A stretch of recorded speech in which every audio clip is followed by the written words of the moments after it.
আনারস খেতে তো আমরা কম বেশি সকলেই ভালোবাসি, কিন্তু জানেন কি এই সুস্বাদু ফলের পেছনে রয়েছে প্রায় 2 কোটি বছরের একটা অবাক করা বিবর্তনের গল্প।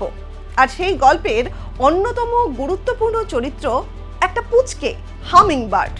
শুনতে অবাক লাগলেও এই ছোট্ট পাখির পরাগ মিলনের অভ্যাস বদলে দিতে সাহায্য করেছে গোটা একটা উদ্ভিদ পরিবারের বিবর্তনের গতিপথ।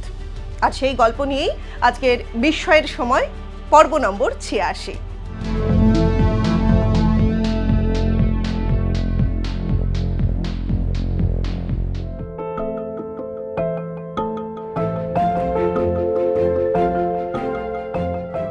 আনারস আসলে একা নয়, এটা ব্রোমেলিয়াড নামে একটা বিশাল উদ্ভিদ পরিবারের সদস্য। এই পরিবারে রয়েছে প্রায় 3800টা প্রজাতি। এয়ার প্ল্যান্ট থেকে শুরু করে কুইন অব দ্য অ্যান্ডিজ সবই এই পরিবারের অন্তর্গত। কিছু ব্রোমেলিয়াড আবার মাটিতে নয়, গাছের ডালে জন্মায়। তাদের পাতার ফাঁকে জমে থাকা বৃষ্টির জলে তৈরি হয় ছোট্ট জলাধার, আর সেখানে ব্যাঙ, পোকামাকড়, অণুজীব, এমনকি ক্ষুদ্র ক্রাস্টেশিয়ানও থাকতে পারে। অর্থাৎ একটি গাছের উপরেই তৈরি হয়ে যায় ছোট্ট একটা বাস্তুতন্ত্র।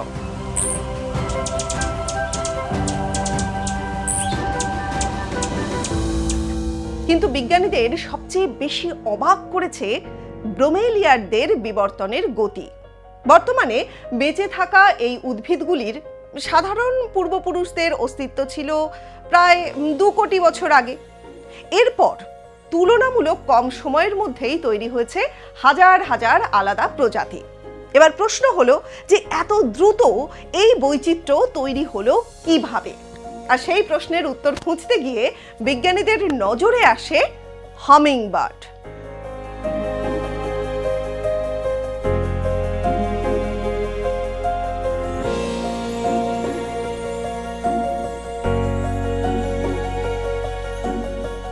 প্রথম দিকে ব্রোমেলিয়াডের পরাগ মিলনে মূলত মৌমাছির মতো পোকামাকড় গুরুত্বপূর্ণ ভূমিকা নিত, কিন্তু সময়ের সঙ্গে অনেক প্রজাতির ক্ষেত্রে বদলে যায় সেই সম্পর্ক।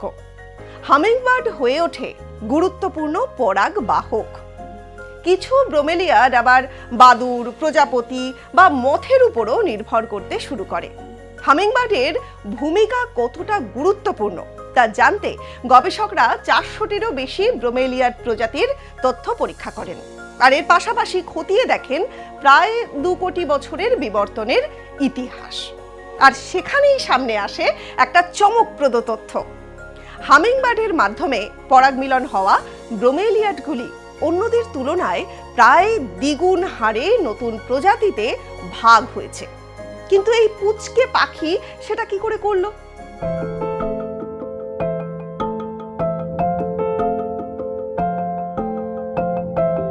হামিংবার্ড যখন একটা ফুল থেকে অন্য ফুলে মধু খেতে যায়, তখন তার শরীরে লেগে থাকা পরাগ রেণুও এক ফুল থেকে অন্য ফুলে পৌঁছে যায়। অনেক হামিংবার্ড আবার তুলনামূলক দীর্ঘ দূরত্বে উড়েও যেতে পারে, ফলে দূরের গাছেও পৌঁছে যায় পরাগ রেণু। আর তাদের লম্বা এবং সরু ঠোঁট নলাকার ফুল থেকে মধু খাবার জন্য একেবারে উপযুক্ত। এর ফলে হামিংবার্ডের উপর নির্ভরশীল অনেক ফুলের মধ্যেও ধীরে ধীরে বিশেষ বৈশিষ্ট্য তৈরি হতে পারে। উজ্জ্বল রং, বিশেষ করে লাল রং এবং নলাকার আকৃতি, এই ধরনের বৈশিষ্ট্য হামিংবার্ডকে আকর্ষণ করতে সাহায্য করে। অর্থাৎ পাখি এবং ফুলের মধ্যে তৈরি হয় এক ধরনের পারস্পরিক সম্পর্ক। প্রজন্মের পর প্রজন্ম ধরে এই সম্পর্ক ফুলের বৈশিষ্ট্যের বিবর্তনেও প্রভাব ফেলতে পারে। তবে ব্রোমেলিয়াডের বিবর্তনের কৃতিত্ব শুধুমাত্র যে হামিংবার্ডের একার তা কিন্তু নয়। এই উদ্ভিদ পরিবারও পরিবেশের সঙ্গে মানিয়ে নেওয়ার নানান কৌশল তৈরি করেছে। কিছু প্রজাতি মাটি ছেড়ে গাছের ডালে থাকতে শিখেছে, আর এই অভিযোজনকে বলা হয় এপিফাইটিজম। আবার কিছু ব্রোমেলিয়াড রাতে কার্বন ডাই অক্সাইড গ্রহণ করে জল বাঁচায়, আর এই পদ্ধতির নাম হলো ক্যাম্প ফটোসিনথেসিস। এমন নানান অভিযোজন তাদের নতুন পরিবেশে ছড়িয়ে পড়তে এবং বৈচিত্র্য বাড়াতে সাহায্য করে। সবচেয়ে মজার বিষয় হলো এই বিবর্তনের গল্প এখনো শেষ হয়নি। গবেষণায় দেখা গিয়েছে যে গত কয়েক মিলিয়ন বছরের মধ্যে প্রায় 1/4 ব্রোমেলিয়াড প্রজাতির পরাগবাহক তাদের সাম্প্রতিক পূর্বপুরুষদের তুলনায় বদলে গিয়েছে।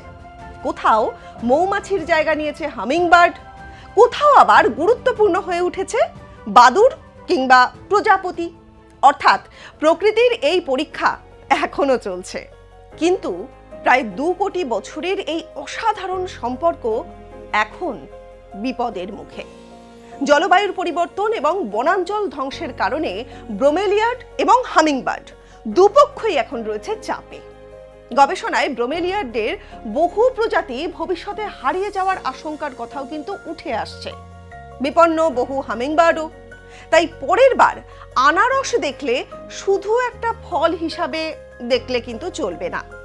মনে রাখবেন যে তার পিছনে রয়েছে কোটি বছরের বিবর্তনের একটা আশ্চর্য গল্প। আর সেই গল্পে গুরুত্বপূর্ণ ভূমিকায় রয়েছে ছোট্ট একটা হামিংবার্ড। প্রকৃতির এমন আরো অজানা এবং বিস্ময়কর গল্প জানতে চোখ রাখুন এই সময় লাইভের ইউটিউব চ্যানেল এবং ফেসবুক পেজে।